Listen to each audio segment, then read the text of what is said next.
2018 is over. It is now January 1st. I actually streamed live a full hour-long thing of me talking about 2018, but the whole video was stuck like this. So let me just make another one and not be lazy about it. New Year's resolution for me this year will be to take my time more. I mean, I think I take my time when I'm great in certain areas, but there are a lot of other areas in which I'm very, very impatient. Like I eat too fast. I think I do my work too fast. I think I edit too fast. So, and all those things could be seen as good things, but definitely I want to slow down. Not to appreciate, but just to do things better. And I think yesterday, me trying to jam out, and I was being kind of lazy about creating my 2018 roundup review, and going, well, I don't really want to put together all the B-roll and everything. I'll just watch it on YouTube, and lo and behold, my computer couldn't handle that, so that's why that live stream was just stuck in a frozen phase. So let me redo that and slow down and take my time and do things right. Another thing that reinforced this New Year's resolution that I don't want to just do for 2019, I definitely want to take it into the rest of the years to come, is that Kevin talked to me after his little workout this morning that, hey, you know what, like, it's okay that we don't have to do everything at once. And I was like, oh, thank God, because I always feel a little bit overwhelmed and irritated and kind of mad that I have to stop relaxing and stop enjoying my holiday and go back to work. I love my work. At the same time, you know, if you don't slow down and really do your relaxation time right, or your holidays right, like say if you spend all your holidays just making things for people or cooking and cleaning the whole time, it probably doesn't feel like a holiday for you, right? It just feels like it just feels like another type of work. So I wanna take time, take the right time, do things right, slow down in all the things that I'm doing, especially work, especially the things that I kind of rush through when I'm like thinking I'm being productive when really I'm just rushing through things so I can, and sometimes that leads to like, you know, a lot of mistakes. I have to go back and fix a lot of things, and I see that pattern in myself, and so it was great to get that reinforcement from also Kevin that I don't have to go ham and do 10 things in one day. You can do one thing at a time, but just take your time with it, do it right the first time. But anyway, that's my New Year's resolution. I also wanted to just recap a lot of the things that happened, the highlights for me. We kind of already made a roundup video of the biggest events that happened with our lives over here on Past the Aisle on our marriage podcast. So you can check that out in the description. So I'll try to fill in the gaps of the things that were highlights for me that weren't so much the things that Kevin pointed out, which I think in the beginning of the year, the highlight for me was Bells and Laces was pretty much running. I had some little ups and downs with like building a team. I was still very much new at it, but I felt a lot more seasoned than before. We were getting regular clientele.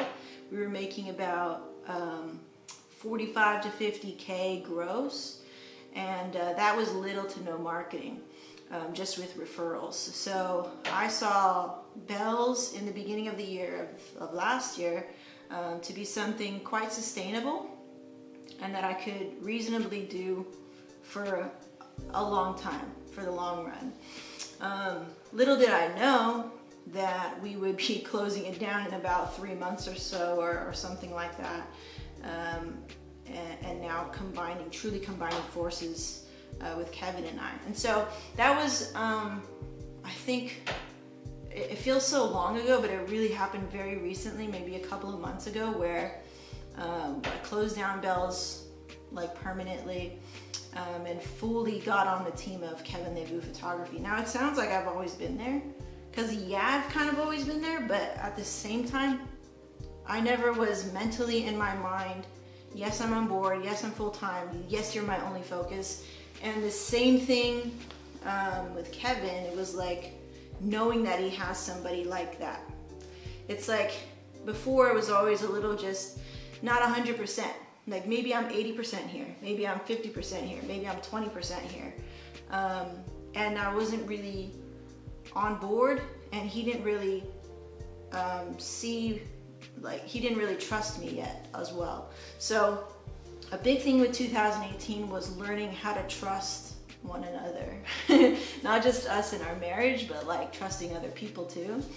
And learning to let go and go, oh, I can trust you. It is so annoying with that freaking wind, man. So we've gone through so many practices that have allowed us to really heal some of the things that got in the way of us mistrusting each other, which we've talked about on the Golden Rule. We've talked about it on the Past the Aisle podcast, and those two podcasts have been so instrumental in really accelerating our learning into how are we going to do this? Like really, how are we going to work together? How are we going to be happy working together? And how are we going to make more money too? You know, so those two podcasts I think are amazing tools. I'm so thankful for them that we have something like that. We have a platform, we have a safe space to really air out a lot of things, heal a lot of hurt, and then create solutions together that both make sense for us, and then move forward and go do it. And then at the same time too is keep cultivating the friendships that we have, and seeing the depth of these friendships. That's been really enlightening as well.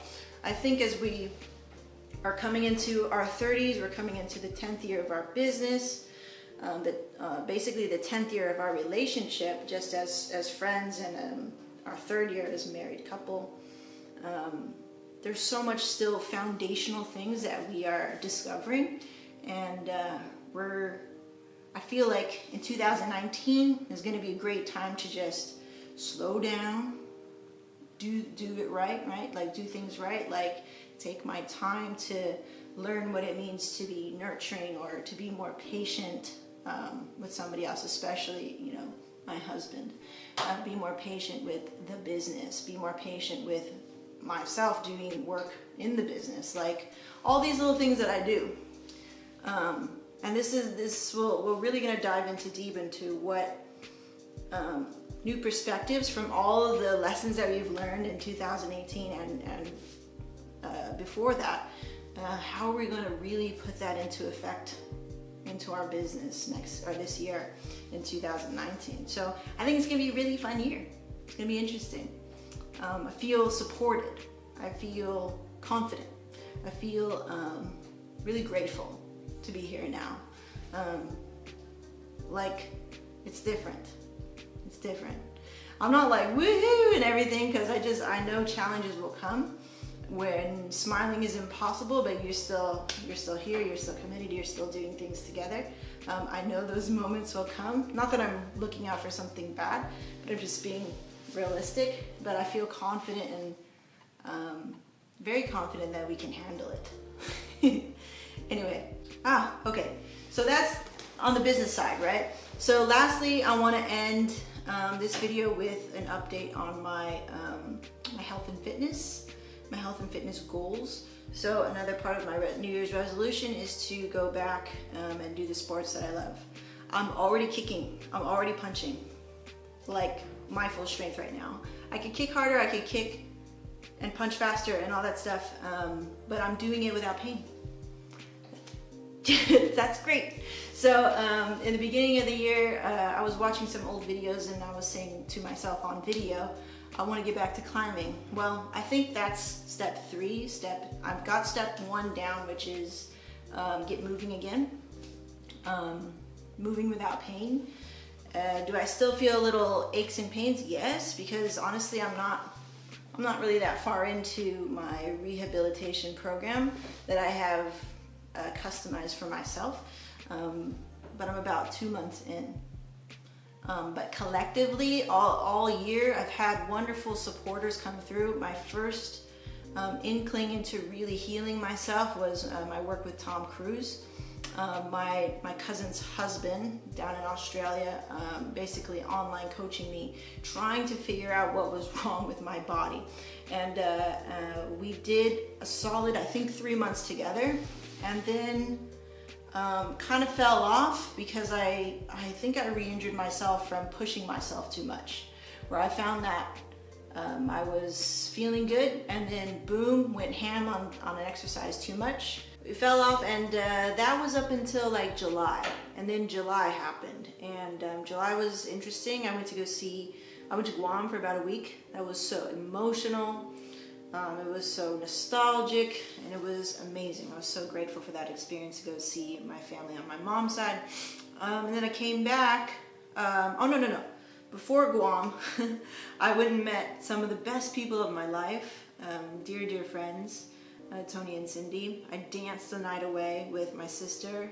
Worth it 100%. That I injured my knee like a lot, and we figured it out, and over many years of just not taking care of my body, weak imbalances in the hips already, weak imbalances in the quads, weak imbalances or over, my calves are actually really overdeveloped, pulling on the knee there, weak ankles probably from dancing. I was dehydrated, it was open bar, come on. So after that night, I woke up, busted knee, could not walk or anything. Barely could get down the stairs, and then I went to Guam, and I had to deal with that ache, lugging around a luggage and trying to enjoy, but I was in a lot of pain during that trip, and just trying to hobble around, whatever, you know, and then came back and just felt very defeated, you know. It was like, man, one thing after another. You know, because with the knee, I was like on track with Tom. I was getting on track. I was getting back to a good weight where my body wasn't going to be so stressed carrying around all this extra weight because I have weak joints and weak everything. And then I was getting back on track, and I was moving. I had my own routine down, and then that happened, and it just put a big like wrench in the whole operation. And I think mentally it was very challenging, debilitating. I remember crying a lot of times because I couldn't move, or I couldn't just do simple things because it felt helpless. And yeah, I'm sure there's way more worse situations than that, but for me it was difficult. And it's just because it wasn't like that one time. It's like, how many things am I gonna have to try to figure out? You know. And then finally I got my friend Cindy told me about she did for me a little bit of acupuncture, and she hooked me up. It was for free. She's like, let me just try to help you a little bit. She helped me with a headache, and she helped me with a little bit of the inflammation going on with my knee. When I found that I was actually pain-free after a session with her, and it was very therapeutic just to tell her about all my problems physically. She recommended to me her friend Barbara, who is a chiropractor. They went to the same school. Fun fact, I think I toured their school and said, do I want to be a chiropractor? And then I actually said no, but I feel, I really feel like I went to that school. I remember the tour that I took when I was still in high school. And I went to go see Barbara in a couple of days. Took a whole hour and 30 minutes to do a scan, do the whole thing. And the first thing that I loved about her was just her demeanor. She was very easy to talk to. And I think a big component to my healing journey is the people that support you. You have to feel safe to surrender to them, to surrender to their expertise. They have to be the right people, of course, who can speak to you or you could feel comfortable with. But she was the one. I've had a bad experience with a chiropractor in the past, 2 of them. I'm like, what is this? What is this pseudoscience? But she was able to help me a lot. And I filmed all of my sessions with her. I had like 4. They're all filmed. They're in one of the playlists there on my channel, so you can check that out and see what we went through. I went through a very emotional process with her too, talking about my anxiety and IBS as well, that affecting me, keeping me in pain. That was interesting. And then from there, I felt that I was good enough to go out and go like, okay, you fixed the initial critical problem, like the ER part of the problem is done. Now I must go and train and figure out my own body and have some very conscious awareness about what is going on in my system. You know, why is it doing, and why do I remain in pain? There were the obvious things of like eating too much, so I'm carrying around so much weight, but there was also just the imbalance of my muscles, because since this knee was out, I was putting all the weight here, and for a solid, I don't know, 3 months, I'm just putting all the weight here, so it's just like training one leg. So this leg got very strong and like too strong, too dominant, and this one got very weak and even diminished in size. So there was a considerable difference and imbalance in my body. And I was like, holy crap, now I gotta retrain everything, right? So finally, we got this gym. That link is in the description too. And I've been just learning through YouTube, through trial and error, through my own experience, through professionals too that I ask and all that stuff, how I can fix this issue. And the biggest thing was finding clarity. So if ever you're dealing with any kind of chronic pain issue, it's not just looking at the symptom or the pain, but it's about looking at the whole package, you know, the big picture, the bird's eye view, what is going on there. So the knee was in a lot of pain, right? It's still not 100%. I have to work around it. I have to work through the pain of it sometimes. And pain is something not to be afraid of. To me now, pain is just like a signal, a red flag telling you to pay attention and go, okay, well, it hurts. Okay, so maybe back off a little bit, but what are you gonna do to strengthen it? What are you gonna do to make sure that you don't remain in pain, right? So a lot of times we feel the pain, we back off, we baby it, and then we don't follow up with like, well, why is it doing that? Why does it feel like that? That's interesting. How come it's doing that right now? Why do I feel like that? What can I do to make it better? You know, and so having a full understanding instead of just going, it hurts, pop a pill or put some Bengay or wrap it up and then like go back to doing the same stuff.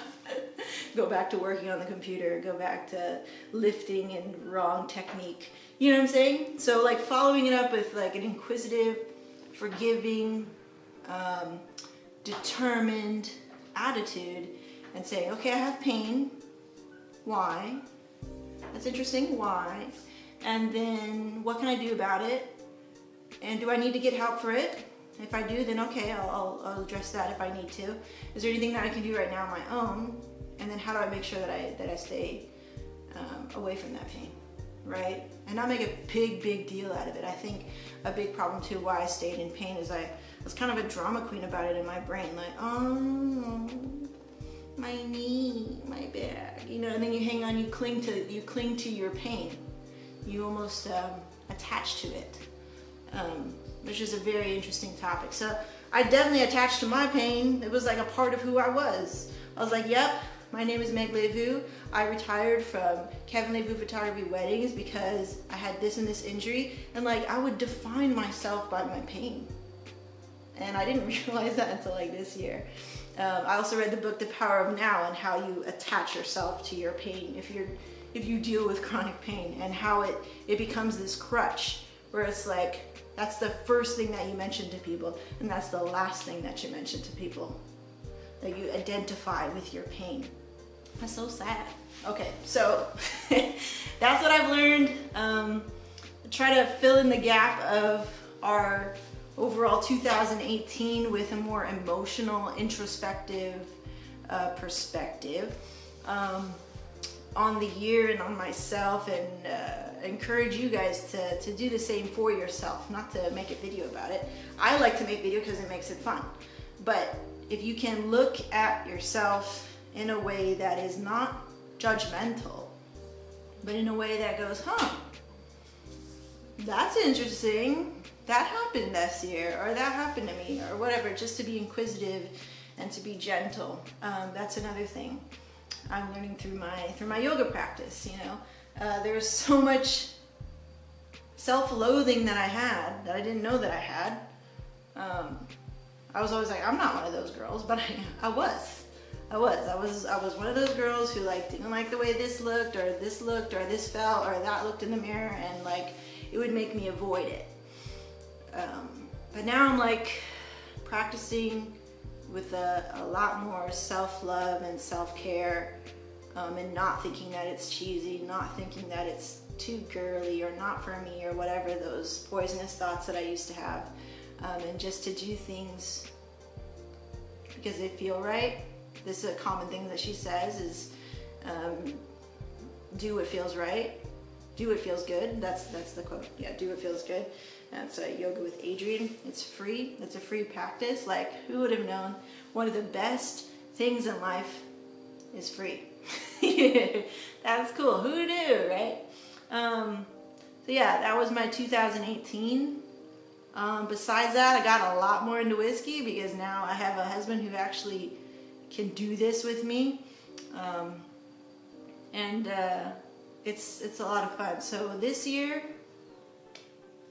hopefully, documenting it like this, take my time, do it right. Sounds like a song. Take my time, do it right. Okay, get in the gym, get back to the sports that I love. Hustle and love. Grow our marriage. Have a deeper understanding of me. And with that, support and love freely, genuinely, sincerely, in business and in life. So, thanks guys for watching. Thanks for being here. Yeah, I try to take my time with this. Do it right. We'll see you in the next